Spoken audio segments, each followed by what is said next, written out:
When you're deeply focused on your work, you forget how it looks to others. Unless, like me, you're an agnostic Jew. What you're deeply focused on is Islam, and you've just finished writing a biography of Muhammad. And your audience might be just a little bit nervous.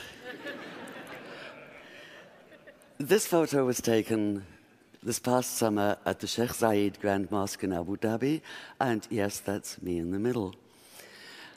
I never imagined myself in an abaya, but it was required for entrance, so I reminded myself that clothes do not make the woman, and took a deep breath. There was no bolt from the blue. In fact, it felt almost elegant. And since the mosque is very beautiful, I posted the photo online, only to find that some of the reactions were kind of puzzling. There were Muslims saying basically, "Yay, you've become a Muslim." And then there were Jews saying basically, "Oi, you've become a Muslim." This seemed a rather large conclusion to draw from a snapshot. So the photo evidently invites interpretation, and the question is why? What were the underlying assumptions here? If I were to put this on right now, for instance, is this an act of honor, or is it one of disrespect? Is it a gesture of sympathy, or is it merely presumptuous? Or does it make no difference what I say at this moment, because all you can focus on is the fact that I'm wearing an Islamic headscarf, in which case, why is it so distracting? How this is seen has little to do with me. It's a function of your preconceptions and expectations, and of the agenda that you then attribute to me. And that's a loaded word, agenda. It implies ulterior motives. In which case, let's look at my motives.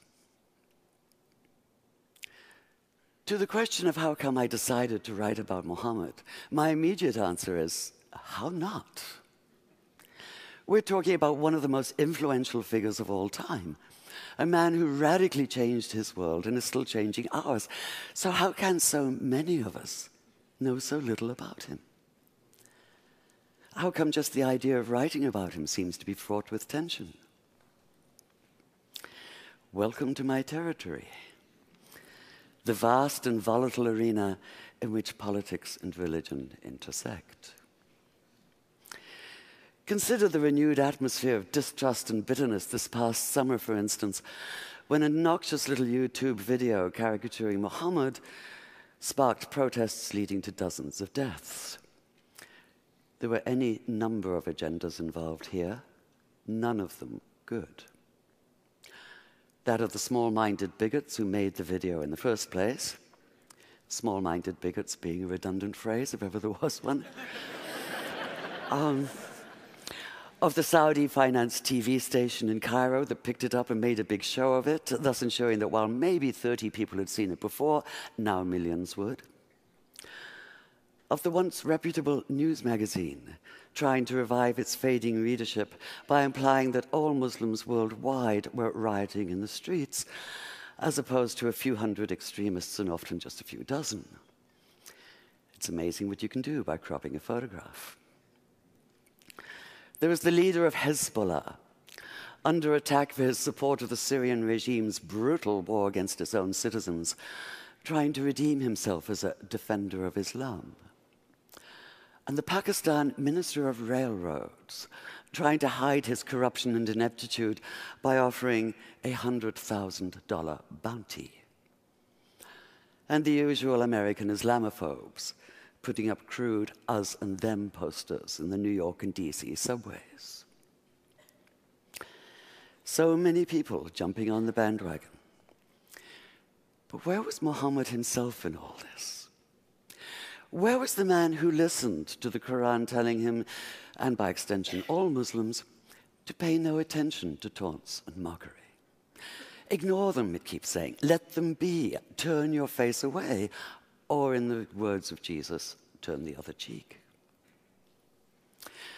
While Muhammad has certainly been distorted by his detractors, he sometimes seems to have been equally distorted by the loudest of his self-proclaimed defenders, which makes it all the more urgent that we know who he really was. Yet the millions, if not billions, of words that have been written about him often seem to obscure as much as they reveal. The more of them I plowed through, the more it felt as though he were being weighed down by the sheer accumulated mass of them. What I wanted was a real feel for the man himself. I wanted the vitality and complexity of a full life lived. I wanted, in short, to see Muhammad whole. And this meant steering clear of a virtual minefield of agendas, including piety and sentiment and stereotype and judgmentalism. So even as the hundreds of research volumes piled up on my floor, my most valuable research tool may have been this one-word reminder pinned beside my desk. Think. Take the pivotal moment of Islam, for instance, which is what happened to Muhammad one night in the year 610 on a mountain just outside Mecca. He'd gone up there, it seems, in the hope of perhaps a quiet moment of insight. The last thing he expected was the blinding weight of revelation. So what struck me in the earliest account we have of that night was not even so much what happened as what did not happen. Muhammad did not come floating off the mountain as though walking on air. He did not run down shouting hallelujah and bless the Lord. He did not radiate light and joy. There were no choirs of angels, no music of the spheres, no elation, no ecstasy, no golden aura surrounding him. Not even the whole of the Quran fully revealed, but only 5 brief verses. In short, he did none of the things that might make it easy to cry foul, to put down the whole account as an invention, a cover for something as mundane as personal ambition. Quite the opposite. In his own reported words, he was convinced at first that what had happened couldn't have been real.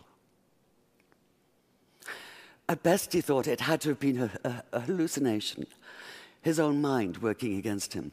At worst, possession, and he'd been seized by an evil jinn, a spirit out to deceive him, even crush the life out of him. In fact, his first instinct was to leap off the highest cliff and escape the terror of what he'd experienced by putting an end to all experience.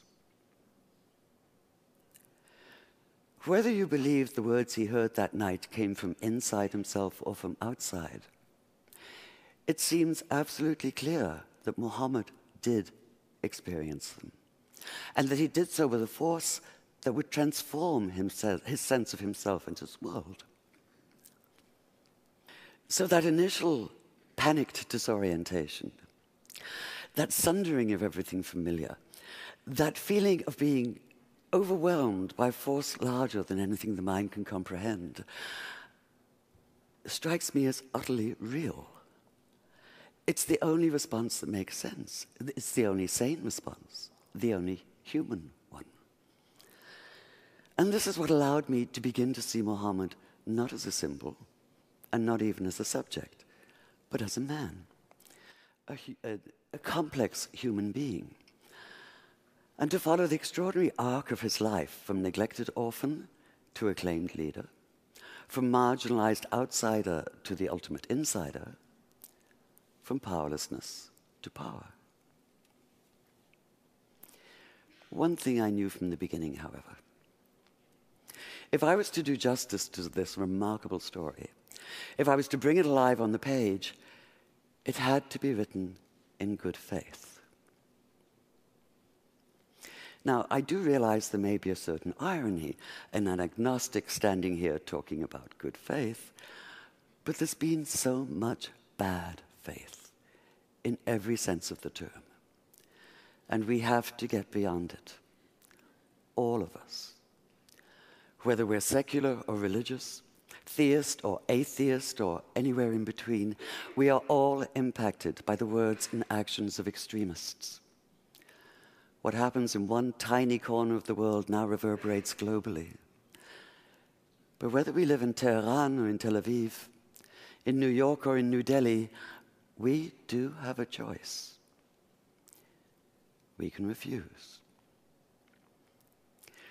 Refuse, that is, to allow ourselves to be led by anger and suspicion. Refuse to allow ourselves to be manipulated by extremists of all stripes. Refuse their narrow vision, their comic book distortions, their miserably small minds. We have to reclaim the narrative, the full narrative, beyond stereotypes, beyond snap judgments, beyond headscarves. Just as we need to see Muhammad whole, so we need to start seeing each other whole, in good faith. Thank you.